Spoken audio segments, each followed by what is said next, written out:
Hello, Mauricio. What is up? My name is John Farrell. Welcome to another episode of Farrell Swim Tech. This is where I take your video and I help give you pointers and advice on how to do your stroke better so that you train harder, so you can swim faster. So quite honestly, you're more comfortable during your race. Now, I do have to start by completely apologizing. It took me way too long to get to this video. I do apologize. My past couple of weeks have just been absolutely psychotic. I have not had the time at nights to be able to just sit down and do this video. But I am dedicated. I'm going to make this happen tonight, and we're going to take a look at your stroke. So once again, thank you very much for reaching out to me. Just always remember, you got my email down here. If you got any questions about this video, please shoot me a email. Also, if anyone happens to be viewing this on YouTube, if you like what you see here, please hit that like button. It really helps me know that you appreciate the commentary that I have. Also, if you like what you see here, hit the subscribe button. I do these videos for people. I do these for free. Although I do request donations if they are able to donate to my triathlon/children's milkshake fund. My children are awfully fond of milkshakes, and they're bleeding me dry. So, all right. I'm only sort of kidding on that. I mean, Del Taco had the unmitigated gall to raise their milkshake rates. Or mini used to be 99 cents. Now it's $1.29. Inflation will kill us all. All right. All right, so let's stop the inflation talk. Let's actually talk about swimming. Okay, so typically what I like to do is I like to do a kind of a lightning round. I like to kind of go through rapid fire, just kind of throw out things that I'm seeing, things I like, things I don't like, things that definitely need to be fixed. Then what we'll do is we'll kind of go through and really kind of hit these things on a one-on-one topic. I aim to give you 3 main items to work on because I don't want to overload you. And giving you 3 well-reasoned, well-explained topics and actions to work on is going to be a lot better than me just giving you a bunch of stuff to work on, and I'm not able to drill down and explain what I'm seeing and what is the benefit of doing said technique item. Okay? All right, so here's yours. You do a wonderful 50, and here we go. Okay, so first thing I see 100%, your hands are going in way too close to your face. Your hands go in the water, and you push water forward every single time. That's got to get fixed now. I like your breathing. Your breathing is actually pretty good. You have a nice rotation. The only thing that I see is that you set a little heavy in the water, and I can tell you're a bigger guy. So that's kind of unavoidable, but what needs to happen though is we need to learn how to reach and rotate. We got to be able to reach and rotate in order to allow ourselves to lengthen in the water. What that's going to do is that's going to give us more distance per stroke. Now, I love the fact that you're bilateral breathing, or breathing every other stroke. Just remember that is not absolutely necessary to be a good triathlete, a good swimmer in triathlons, but it is a wonderful skill to have, and you do it very well. You seem very natural breathing to either side of the body, and that is a really, really, really good skill to have. The kick, I would say you're probably kicking a little bit too fast. I would more focus on, because that looks more like a 200, a 200 or a 500 stroke. If you try and do that for a mile, 2,000 or 4,000 yards, your legs are going to be in a world of hurt by the end of it. I would very much so rather see that you lengthen the kick, allow your cadence to slow down just a little bit. But we'll definitely get into that. So, all right. So we'll stop it there.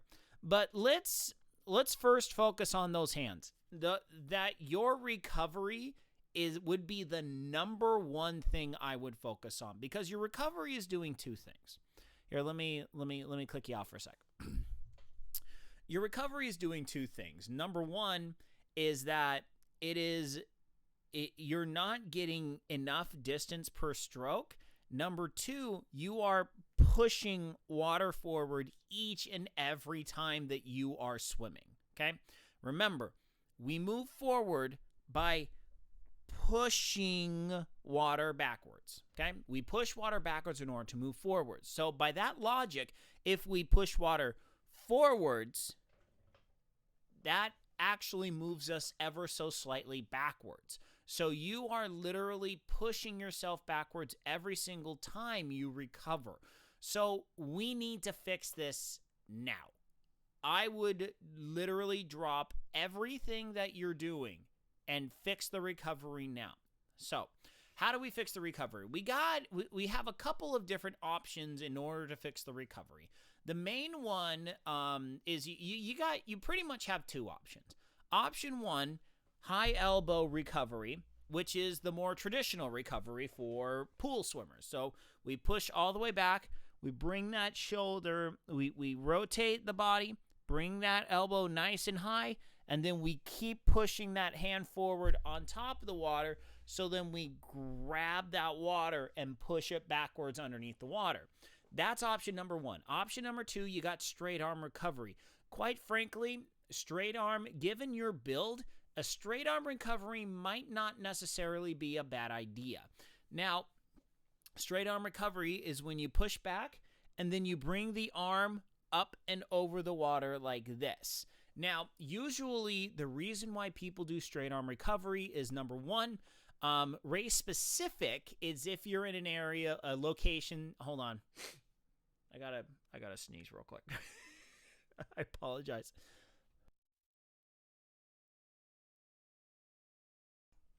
Hooray for mute buttons. Okay, so if you're in a choppy situation, you got winds, you got a little bit of chop, it's much better to do a straight arm recovery, because if you come up here, you're probably gonna bap against the water. Technical term, bap. You're gonna slap the water with the back of your hand. That's gonna slow you down. It's gonna be really annoying. So just going up and over. Another reason why you want to do straight arm recovery is if you're actually swimming in a pack. If you're swimming all by your lonesome, not necessary. The other reason why you might want to do straight arm recovery is shoulder issues. Now, obviously, I have no idea how your shoulders are. But I'm saying that's usually an option that's more preferred if you have shoulder issues, and it's really hard to kind of get that elbow higher. An alternative is having your arm come, keep that elbow up, but have that arm come out to the side. Realistically, we want to be about here with the recovery, but in reality, if our hand's out here and we come forward, as long as we're not snaking and overreaching on the recovery, it doesn't really matter. You're okay either way, especially if you do distance swimming and you're more aimed towards being comfortable during the long swim. Now, the thing that most of these internet sites that do I've watched a lot of swim technique videos by triathletes, GTN, effortless swimming. I've seen a lot of these. I don't see a lot of kind of the intermediate steps, and that's just something I personally haven't seen. They might. I haven't noticed it, because I believe in levels of technique, where there's a certain level of technique where, hey, look, if you do the technique this way, you're going to be just fine, especially if you're not looking to be the swimming superstar. If you're looking to simply get through the swim and not feel like a bag of garbage, there's certain techniques that you can totally cheat on. You don't have to have the optimal technique in order to be a good swimmer. Having the optimal technique will make you a better swimmer, hands down, no questions asked, but sometimes we can get away with certain things. Recovery is probably the area where we can absolutely get away with the most kind of stuff, okay? So let's talk about how to do the high elbow recovery first, okay? So it's like I said, sorry, I have a green screen right below me, and my chair just totally hit it. So you're gonna push through. Fingers are pointed towards the back. So then what you want to do is you want to bring that elbow up, drag those, get that shoulder up, okay? This is going to be very uncomfortable. This is a lot less uncomfortable. This is a lot more comfortable than trying to do this. You see how my shoulders are flat?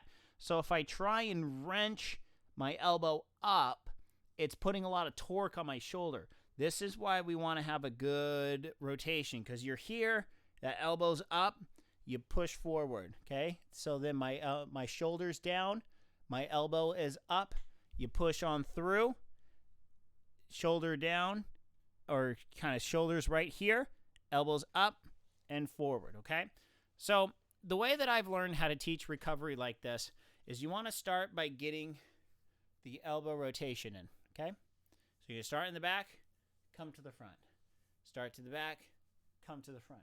So you want to be comfortable with your elbow going from back to front. Sorry. Back. One of these days, I swear, I'm going to get a lavalier mic. I really need a lavalier mic for these episodes. So I'm going to go from back to front to back to front, okay? Because here's what happens. What happens is when you push all the way back, when your elbow comes up and over, back to front, back. You start here with the back, elbow comes up, hand stays down, come all the way to the front, elbow now comes down, okay? So what's happening right now is you're pushing, the elbow comes back, hand comes forward, your hand enters at about your head, and then you push forward the rest of the way underneath the water, okay? So you're here, here, here, here, here, here, here, here, all right? So what I'm going to do is I'm going to slow your video down. I'm really going to show you this. Okay, so playback, speed, slower, all right. So we're going to start at the beginning. Okay, so right there, hand goes into the water and pushes forward, pushes forward, pushes forward. See, every single time your hands are coming in right at your head and push forward under the water, So there's some that say, well, but I'm pushing forward with a bladed hand, so it's not like I'm pushing forward. You're still moving, and this whole area of your arm that's going forward, it's pushing water up your arm. That's all resistance. All of that is resistance. So the only way that you could realistically do it, push your hand forward underwater is here, realistically. But you're not there. You're here. Your hand's here, and then you push forward. So this whole part of your arm is shoving all of that water forward. That is slowing you down every single time. So this is why we want to get our hand up and over the water, okay? So what you want to do is you actually want to do this in progressions, okay? Personally, I very much so recommend you start with a straight arm recovery, okay? So for straight arm recovery and bent arm recovery, the pull is exactly the same. It is grab that brick, push it on back. That's all that is. But the difference is when your hand's all the way to the back, you're going to bring your arm up and over straight. Okay? So and try and get it to about 30 degrees, okay? You don't want it all the way up, and you don't want it just slapping over you don't want your hand to skim over the water. So you want to bring your hand up and over, back to the front. Back to the front, back to the front, back to the front, back to the front, okay? So start with a straight arm recovery. What that is going to do is that is going to show you what it feels like to have your arm fully extended before you start your pull, okay? Because what's happening is your brain is telling your hand, enter the water first, then extend. We have to reverse that. We have to get your body to extend the arm first, then set it in the water and pull. Okay? So that's number one. First thing you want to do is just do straight arm freestyle. Just take it easy. Take it by 25s. You know, just swim for a 25. See how you feel. Take mental note. Swim another 25. Same thing. Take mental notes. The biggest thing about learning technique is you need to understand what you're feeling. You need to take time to process it. You need to understand what your body is doing when you're in the water. Because remember, we're virtually in zero gravity. Zero gravity really screws with your head. Being in water, especially, we're not water people, usually. Some of us are. I kind of am. I love the water. I'm just as comfortable in the water as I am on land.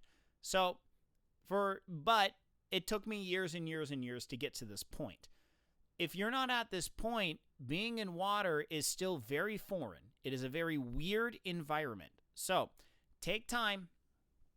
Allow yourself to understand what you're doing, okay? So what I would recommend also is when you straight arm recovery, allow your hand to be a little bit over just for a second and then go. Pause, go. Pause, go. Try and get those arms above the water so they are fully extended and touch everything at the same time. Because when I recover, I am here when my hand touches the water, okay? My arm is completely above the water as long as possible. I try to minimize the amount of time my hand is in the water pushing forward, okay? Excuse me. So that's the main thing. So once you do that, okay, once you do straight arm recovery, the next progression is trying to bend that elbow just a little bit, okay? Bend the elbow, let those fingertips drag on the water, and then come all the way forward. The only thing that you need to watch out for is don't whoa, because then you kind of start doing this whole snake deal, which is very common with those that use straight arm recovery that don't really have a lot of practice with it. I find myself snaking if I'm not careful, okay? It is very, very common to snake because you're here and here and here and here, okay? So work on isolating those arms to where they are straight arm recovery, but you're not forcing your shoulder to dip in order to get that rotation going. So then you want to start kind of bending the elbow, then start rotating the body and allowing that elbow to come up nice and high the entire time. That hand wants to be trailing the elbow until here. Okay? You see how far my hand is over the water? Oh shoot, that's a good cut. How did I get that cut? Sorry, I have two separate video reviews or windows that I see with my camera on it, and I just kind of noticed, hey, I got a big old cut right there. Huh, I don't know where I got it from. So, but you want to keep that elbow kind of in front of the hand until about here, okay? And this is well past your midpoint, because then you just extend that hand forward at the very end, and then you're done with the recovery. So, okay, so I think that's about as much as I can probably explain on that. Because, I mean, realistically, you're doing a lot of things right. There's a lot of stuff that I love about your stroke. Like your breath, your breathing is almost immaculate. I can't really see what's going on underneath the water. It's a little bit too turbulent. I mean, the only thing that I could say, though, is extend those hands all the way to the back. You look like you're you're shortening your stroke just a little bit on the back end. I can't really see your pull path. Flip turn's really good, by the way. Good flip turn. I mean, your pull path, you look like you're doing everything right. I mean, I got nothing to say on your pull path. So let's finish off this video and talk about your legs. Okay. Oh, let me pause that. So I believe your legs are kicking too fast. Hold up. Let me see if I can actually count what your beats are. 1, 2, 3, 1, 2, 3, 4. 1, 2, 3, 4. 2, 3, 4, 5, 6. Okay. You kind of look like you're doing a 6-beat kick. I could be mistaken. I'm even slow down to 50%. I kind of have a hard time sometimes, figuring out exactly what the kicking patterns are. Personally, I do not like 6-beat kicks. I absolutely don't like 6-beat kicks. I've never been able to do a 6-beat kick, and there's 2 massive reasons why. Number one, I have never been a good kicker. I was always a puller. My arms did all the work, and my legs were good for pushing off the walls. I had a pretty good push off. I had a really good start for backstroke. But other than that, realistically, my kicking was abysmal. I always dead last in college in kicking, and all my buddies would just go way far ahead of me, and it sucked. It was not fun. So for 2 reasons why 6-beat kick never worked for me, and these actually tie into triathlons as well. Number one, it's just way too many kicks. Way too many kicks. I found myself either, number one, going way too heavy on the knees in order to get the kick to happen, so I was sacrificing using my upper legs. Or number two, my kick was just going way too fast, and it would just burn me up way too quick. And I was a distance swimmer. I sprinted the 100 backstroke and the 50 backstroke, and that was it. So I was not really a sprinter. So for distance, we always wanted to conserve the legs until, the last 100 or 200, depending on which distance it was. We really wanted to focus on saving the legs for the final part of the race. So we always wanted to focus on having nice, strong, steady legs. So the other thing too, the other reason why I don't like 6-beat kick is I always found my arm speed slowing down in order to be able to accommodate the 6 kicks. So, and that is a personal thing because my legs simply do not kick fast enough in order to make a 6-beat work. So personally, I prefer a 4-beat kick. 2-beat kick, way too slow. I mean, you honestly might as well not even be kicking if you are doing a 2-beat kick. And a 2-beat kick is literally kick with the left, kick with the right, kick with the left, kick with the right. I've actually tried it. I saw a lot of people like, oh man, 2-beat kick, man. 2-beat kick for triathlons. It's the way to go. It's the best way to go. I'm just kind of like, why? 4-beat kick does the same thing as a 2-beat kick, and anyway. Couple reasons why I don't like 2-beat kick. Number one, it is very, very, very horrible on the natural rhythm of the stroke. Your natural rhythm of the stroke, your kick, having a 2-beat kick simply does not function well, does not mesh well in a natural rhythm. Number two, if you're doing a 2-beat kick, there is a very high propensity, unless you really, really, really practice it, you're going to be kicking a lot harder per kick in order to make up for less kicks, okay? Kind of the idea is a higher cadence pedal stroke on the bike versus a lower cadence pedal rate. Lower cadence on the bike. Lower cadence on the bike, typically you're using a lot more leg strength in order to push the pedals harder at a lower cadence because your gear ratio is off, blah, blah, blah. High cadence, your legs are not being worked as hard, and your cardio is being worked a lot more than your legs. So with a 2-beat kick, I kind of feel like that throws it into the low cadence area. That is my opinion. I do not have any real scientific evidence to back that up. I'm only going off of theories here.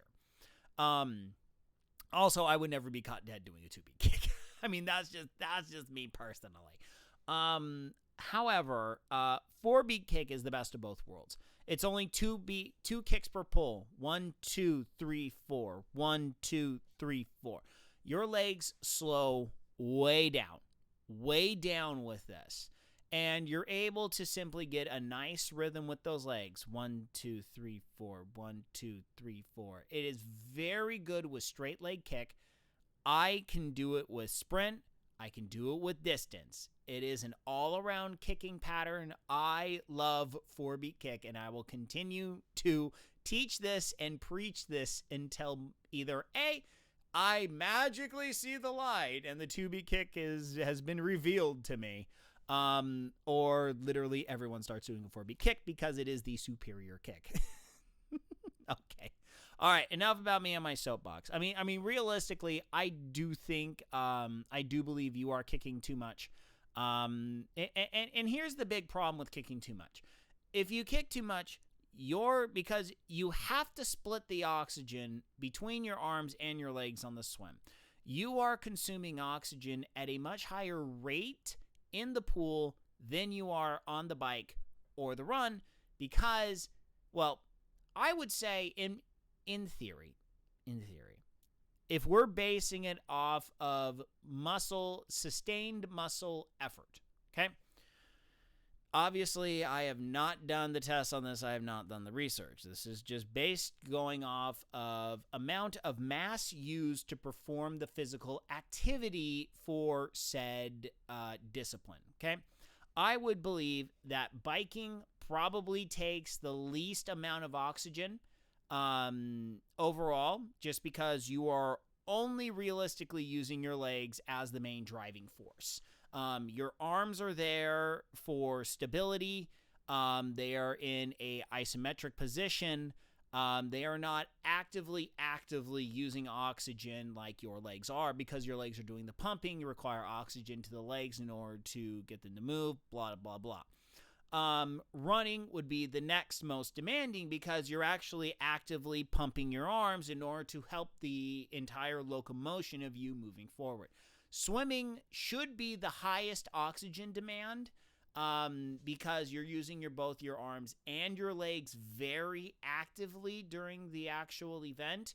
The other thing, too, is you're limited as to your oxygen intake. You can only breathe when your face is out of the water, so it's every 2 strokes, every 2 arm pulls, every 3 arm pulls, every 4, or any combination thereof. So what happens is we want to limit the amount of excess movements as much as possible in order to bring our oxygen consumption down. So this is way more a quality of life rather than a speed technique, okay? We want to kick less just because we don't want to consume that much oxygen, all right? We consume a buttload of oxygen, our heart rate spikes, things get tough, all right? We don't want to go into an oxygen deficit state right at the beginning of the gait. We want to be able to use our legs in a very controlled manner in order to use less oxygen, okay? So, in order to work on this, I recommend you kind of do because your legs look fine. I don't see a ton of knee bend. I see a little bit of knee bend, but it's not anything that's egregious. The other thing I really like about your stroke is you actually have really good body positioning overall. Your feet are coming out of the water each and every time you kick. That's fantastic. I really don't have any beef with your actual kicking technique. The thing that I see, though, is you may be kicking too much. Maybe kicking too fast. We want to tone those legs down just a little bit. And you may have only just been doing a 50 and you wanted to do it a little bit faster. I'm more than willing to accept that as well. Typically, if you're going to send me footage, try and do it in the manner that you would swim it in the race, though. That's just kind of a full circle general thing. I'm not saying you didn't do this. I'm not saying you did this. I don't know. So first thing you want to do is you want to start with the idea of kicking with straight legs. So the only reason why we want to do this is we want to do this to be able to control our cadence, all right? So 1, 2, 3, 4. 1, 2, 3, 4. 1, 2, 3, 4. You can do this in a chair, do it on the ground, do it in the Superman position with your belly on the ground. I don't care. But what you're doing is you're simply counting kicks. 1, 2, 3, 4. 1, 2, 3, 4. This is about as fast as I kick. 2, 3, 4. 1, 2, 3, 4. 1, 2. Okay. Very relaxed, very easy, very, very easy speed. So that's the way you start it. Then you get in the pool, and then you do some kicking. Do some kicking with the kickboard. Count those kicks. 1, 2, 3, 4. 1, 2, 3, 4. Just let your mind be focused. I can only count to 4. I legitimately have a song by the band named Psycho Stick. I can only count to 4. It's a Powerman 5000 parody, and it is absolutely hilarious. If you want it, I can link it to you. Or just look it up on YouTube. Psycho Stick, I can only count to 4. You won't be sorry. Yeah. So count to 4 with your kicks, and then, excuse me. Sorry, long day. So then what you want to do is you didn't want to try and incorporate it into your stroke. Okay. 1, 2, 1. So it's 2 kicks per arm pull. 1, 2, 3, 4. 1, 2, 3, 4. 1, 2, 3, 4. All right. So just work on that. It's kind of a pat your head, rub your belly kind of a thing. You just gotta bring the cadence down to where you do 4 kicks per complete arm cycle. All right. So like I said, that's not necessarily a horrible thing. I just feel like you can probably benefit from kicking just a little bit less overall. So that's about it. That's about all I got. Honestly, there's a lot of good that I'm seeing in your technique wise. But I think definitely fixing that recovery, that's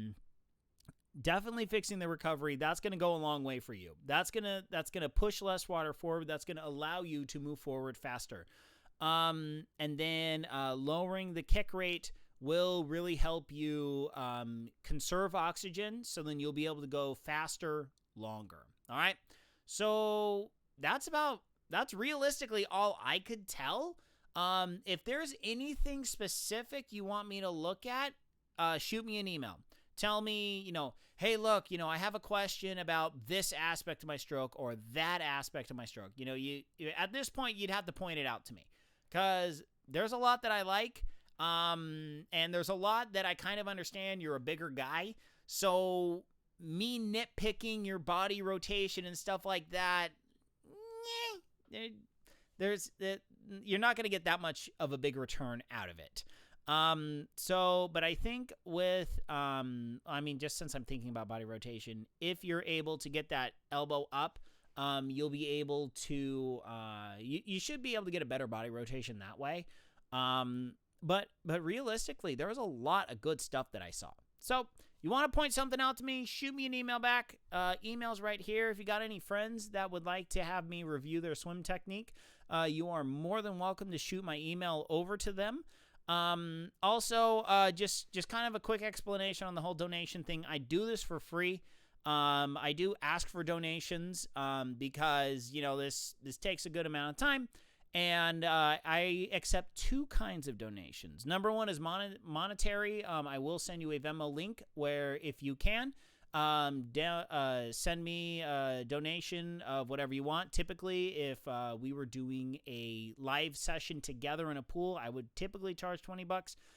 If you can donate more, I would very greatly appreciate it. And honestly, if you cannot, my other method of accepting donations is simply a response. Just let me know what you thought of the video. Let me know what made sense to you, what didn't make sense, because I'm trying to turn this into a little more than just a moonlight kind of a thing. I'd love to launch my own website and publicly advertise to have people send me their videos. So pretty much all y'alls are my guinea pigs. I try out some ideas and techniques. So actually getting feedback from you is a plentiful form of a donation. So if you can, shoot me some bucks on the Venmos. I also have PayPal, Bitcoin. I accept Bitcoin. Sadly, no Doge, and no NFTs. I don't know what an NFT is still. I don't get it. Whatever. Anyway, Mauricio, thank you so much for sending me this video. And if you're watching this on YouTube, leave a comment. Tell me what you like about this video, and hit that subscribe button. I would greatly appreciate it. So that's it for me. Any email, any questions, shoot me an email. And until later, my friends, good night, Isaiah Norris, wherever you are. I'm out of here. Goodbye, everyone. Goodbye.